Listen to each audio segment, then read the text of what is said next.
पिछली क्लास में हमने देखा था स्टेम का अंडरग्राउंड मॉडिफिकेशन, जिसमें हमने पहला ट्यूबर, दूसरा राइजोम, तीसरा हम देखें क्या, कोई नेक्स्ट बताएगा? तीसरा था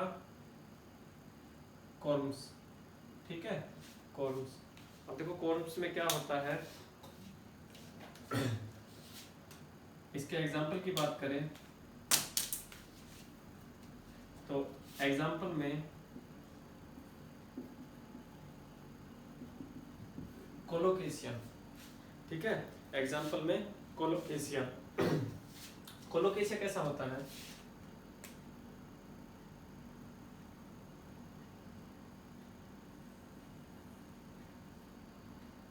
ऐसा दिखता है। ठीक है, और इस पे छोटी छोटी नोड बनी होती है,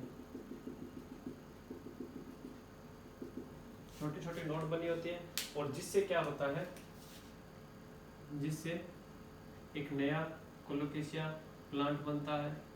ठीक है, यानी वेजिटेटिव प्रोपगेशन होता है। तो कॉर्म्स में क्या है, कोलोकेशिया। और कोलोकेशिया के अंदर कोलोकेशिया ऐसा दिखता है। ठीक है, ये ग्राउंड है, ये ग्राउंड से नीचे का पार्ट है। ठीक है, अगर इसके भी ये कॉर्म्स का मॉडिफिकेशन क्यों हुआ, इसमें के मॉडिफिकेशन की बात करें तो इसका आता है, पहला तो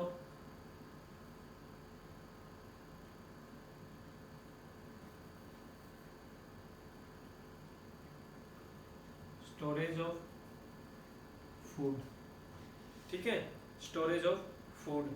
और दूसरा क्या आ गया, वेजिटेटिव प्रोपगेशन। ठीक है, दूसरा क्या आ गया, वेजिटेटिव प्रोपगेशन।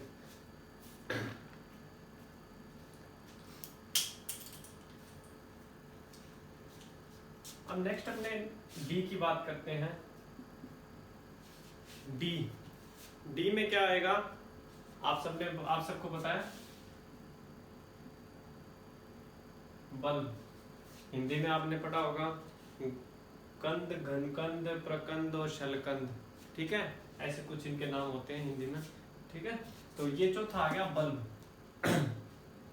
अब बल्ब क्या है, बल्ब के अंदर दो कैटेगरी मिलेगी आपको। बल्ब के अंदर दो कैटेगरी मिलेगी। पहली तो आती है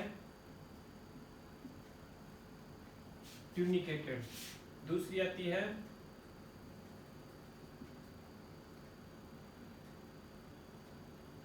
नॉन ट्यूनिकेटेड। तो ये दो कैटेगरी मिलेगी। तो देखो, ट्यूनिकेटेड का मीन्स है कि कवर होना, कवर यानी कवर प्रेजेंट होगा। ट्यूनिक का मतलब है छोटी सी कॉम्पैक्ट स्ट्रक्चर निकलेगी और उसके ऊपर क्या होगा, कवर प्रेजेंट होगा। एग्जांपल लेंगे तब आपको समझ में आ जाएगा। और दूसरा नॉन ट्यूनिकेटेड, यानी कवर एब्सेंट होगा। कवर क्या होगा, एब्सेंट होगा। ठीक है, यहाँ पे ट्यून का मतलब है एक कंप्लीट कवर। ठीक है, जो ट्यून शब्द है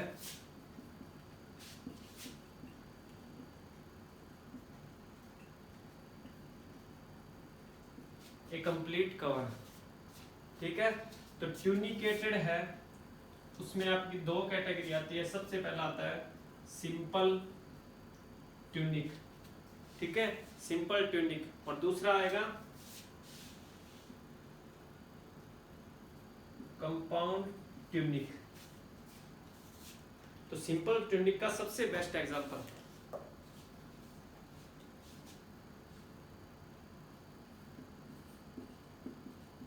ऑनियन। ठीक है, सबका देखा होगा। और कंपाउंड ट्यूनिक गार्लिक। अब ऑनियन की बात करें तो मैं एक बड़ा सा डायग्राम बनाता हूं। ऑनियन में क्या होता है कि नीचे, प्याज के नीचे क्या होता है, एक इकट्ठा हुआ सा पार्ट प्रेजेंट होता है, जिसको ऊपर से अपने उतार देते हैं। ठीक है, तो वो क्या है, वो रिड्यूस स्टेम है। उससे क्या निकलती है नीचे, एडवेंटिशियस रूट। ठीक है, अगर आप प्याज को उल्टा करके पानी में रख दोगे, जैसे ये गिलास है, कांच का एक गिलास है, कांच के गिलास में प्याज को उल्टा करके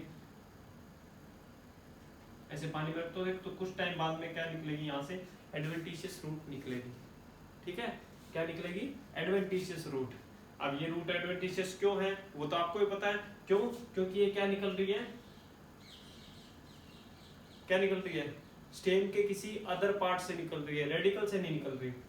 ठीक है, तो ये क्या है, एडवेंटिशियस रूट है। अब स्टेम के ऊपर क्या प्रेजेंट होगा, स्टेम के ऊपर नोड इंटरनोड प्रेजेंट होगी, और नोड इंटरनोड से क्या निकलेगी, यहां से लीव्स निकलेगी, ऐसे लीव्स निकलेगी, और ये सारी लीव्स इकट्ठी होकर क्या करेगी,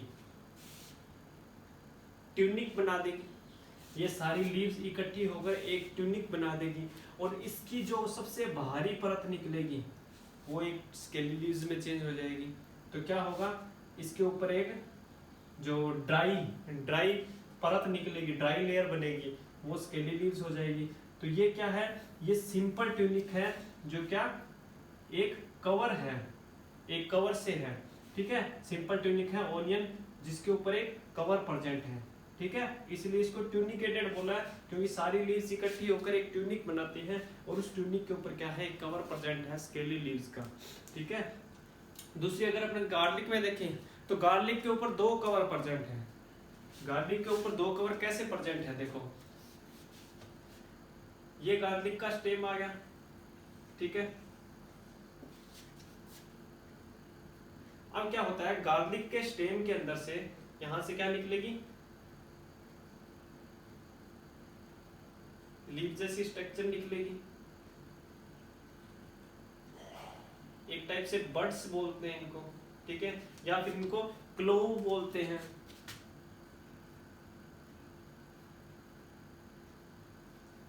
इनको क्लोव बोलते हैं, क्लोव। ठीक है, तो क्या होगा, अगर हम गार्लिक को छिलते हैं तो गार्लिक को छिलते टाइम क्या होता है, सबसे पहले तो सभी, यानी यहाँ पे ये जो गार्लिक की ये जो बड्स निकली है, ये बड्स एक ट्यूनिक है, जैसे ये एक ट्यूनिक है, ये बड्स एक ट्यूनिक है। ठीक है, तो गार्लिक में ये सारी बड्स इकट्ठा होके इसके ऊपर एक कंप्लीट कवर आता है।